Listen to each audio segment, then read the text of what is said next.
আসসালামু আলাইকুম।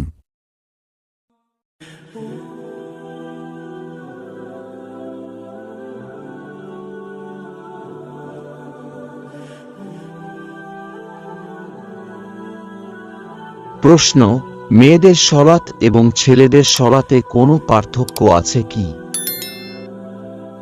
উত্তর: না। ইসলামে মেয়েদের ও ছেলেদের সলাতে কোনো পার্থক্য নেই।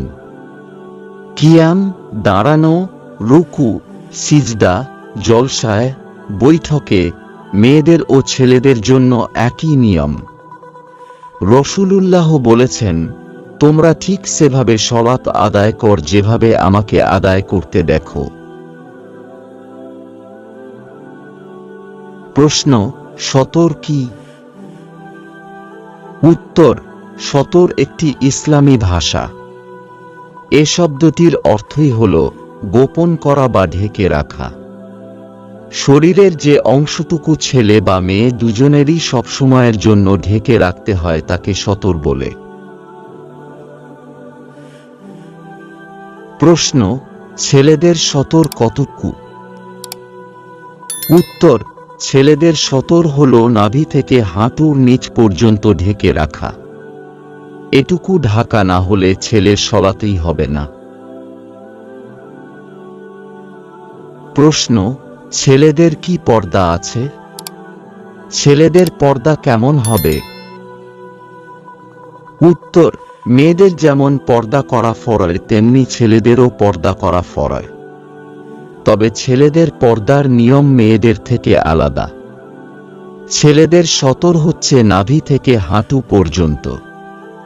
ছেলেদের ড্রেস এমন হওয়া যাবে না যা দিয়ে শরীরের ভিতরের অংশ দেখা যায়, এবং ড্রেস এমন হওয়া যাবে না যা শরীর দেখা যায় না ঠিকই কিন্তু শরীরের গঠন পরিষ্কার ফুটে ওঠে।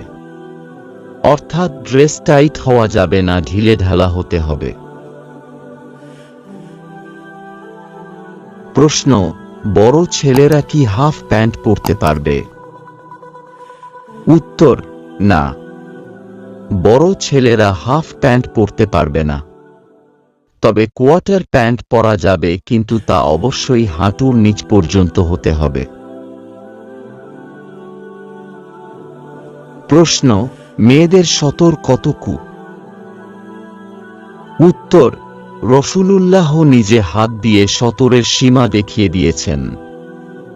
মেয়েদের পুরো চেহারা অর্থাৎ চুলের গোড়া থেকে থুতনি এবং এক কানের লতি থেকে অন্য কানের লতি পর্যন্ত যেটুকু ওযু করার সময় ধোয়া ফরজ, দুহাতের আঙ্গুল থেকে কবজির উপর পর্যন্ত এবং পায়ের টাকনু থেকে আঙ্গুল পর্যন্ত এ তিনটি অংশ ছাড়া বাকি সমস্ত শরীরই সতর।